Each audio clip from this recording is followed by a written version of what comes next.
Hi guys, and welcome to my channel. Today I wanted to share with you a really cool makeup box DIY that I put together using mostly items from the Dollar Tree.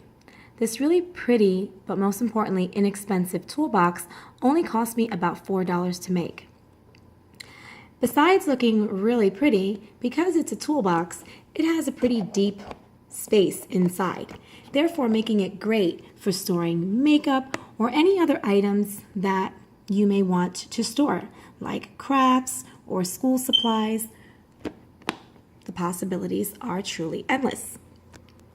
Now, this was a fairly easy project. Didn't really involve me having to walk you guys visually through the process because it's really pretty much self-explanatory and very, very simple. So I just kind of wanted to walk you and talk you through how I put this together and what items you would need to put it together. First off, you're going to need a toolbox from your local Dollar Tree. The toolbox will only cost you about $1, and it's going to come in black, and this hinge and this handle will come in yellow, which you're obviously going to change as you paint it.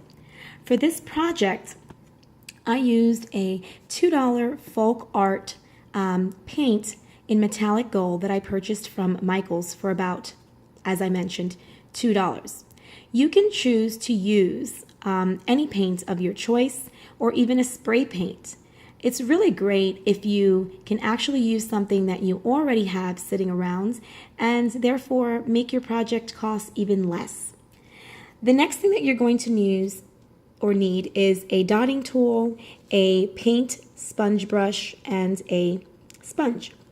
These items were not tallied in the amount that I required to put this together because I already had these items. Now, this is very inexpensive. It's about 49 cents, I believe, in Michael's. And a sponge, if you don't have one that's specifically like this, it came in a paint set that I had, you could use a makeup sponge, or you could actually cut a piece of a sponge that you have in your house. Just make sure that it's dry. And then I picked up these jewels and gems from the Dollar Tree. They're really pretty and they have a flat back. They do not have any adhesive on them, and that's the reason why you're going to need a really good adhesive to glue them onto your box. Now, you might want to check because they do have other shapes. I did see butterflies, and I really do love butterflies, but for this project, I chose to go with the flowers. The next thing you're going to need that I already had is this E6000 glue. I chose to use this glue versus a hot glue gun because we are dealing with plastic. And last, simply a paper towel that you will sort of dampen slightly with water. So the first step in all of this is going to be to remove the sticker that's going to come in the front of the box. You want to make sure that when you pull the sticker off that you try to pull the whole thing off in one pull. You don't want to have it break halfway in the center because it will expose some of the adhesive and it will definitely cause your box to get very sticky, and that could even be a problem when you go into spray paint or paint your box later. Now, the first thing that you're going to do is remove this hinge. This hinge is removable. It just takes for you to take your thumb, apply pressure underneath this part here, and pop it in an upward motion. And then the same thing with this. You're just going to apply pressure to this part here while you're pushing on this, and then you're going to lift. Once you separate this handle and this hinge, you're going to then begin to paint it. I chose to add a total of 3 coats to this because I wanted this to be actually very gold colored. And I wanted the box to have a very sort of antique, rustic gold kind of look where you could still see the black in the back, almost as if though it was like a brass color. How I did this technique was that I went ahead and took my sponge brush. I applied some paint directly to it. You could actually put the paint inside of a styrofoam cup or a plastic cup or any little bowl or what have you to hold your paint and just continue dipping it in and out. Now, once you have a pretty generous amount on this sponge, you're going to begin to sort of paint. But you're going to be sort of stretching and pulling the paint away. And as you do that, you're also going to go behind it with a wet, damp paper towel, and you're going to sort of also begin pulling away. This process needs to be repeated a few times until you get that sort of rustic gold kind of look.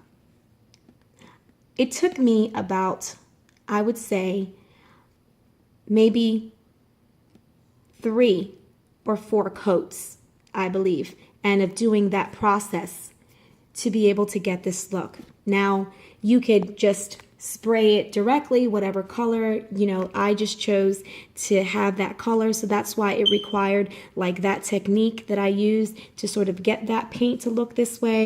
But once again, you can make it even more simple if you just decide to color the whole thing. I just thought that this way I could have the handle and the hinge stand out. Once you're done with that, you want to make sure that you allow the handle and the hinge along with your box to dry for a few hours. The longer that you let it dry, the better. You really want to make sure that the handle and this part dry for no less than 24 hours, because remember that you're going to have to pop them back into place. And if it's not completely dry, you may risk removing your paint, and you don't want to do that. Once it's been dried, you're going to go ahead and put your hinge, pop your hinge. It's going to be just the reverse process. You're going to take it. It has like this little part underneath that you can see there, right there. And then it has like this like stem in the center. That's what you're going to be locking it onto. So you're going to take it and just pop it downward. And the same thing with this, just slide it back in. And once you're done with that, then you're going to begin to apply your jewels. Now, you're going to need the E6000 glue, applying a little bit in the center, and then sort of placing it wherever you choose to do so. I mean, the possibilities are endless. Like I said, you can use whatever jewels or gems you like and just design this in your own little way. This was just sort of to give you an idea on what you can do, and then you can go and be inspired to make your own that may look 1,000 times better than mine. But nonetheless, put your own take on it. Now, the dotting tool that you're going to need, okay, is going to be for those little gold dots that you see there. Okay, reason being is because when you get them, they're not going to have that. But I chose to do that because I figure whatever paint you use, if you choose to use these, it might be really nice to kind of add that paint to the center of the flower just to sort of, give it that look like it kind of is kind of cohesive with the whole box and the whole design. So that's basically it. This is a great box because it's a toolbox. It's really deep, so it holds a lot of stuff. Obviously, it's plastic. You don't want to put things that are too heavy into it. But yes, your makeup, your crafts, your school supplies, I mean, the list is really endless. So I really hoped you enjoy watching this. I hope you'll be inspired to actually go and make your own. I would love to actually see some of those. That would be really cool. If you did enjoy watching this video, it would mean so much for me or to me that you give it a thumbs up, and I would really, really appreciate and love for you to subscribe. Thank you guys again for watching. Love you guys. Bye.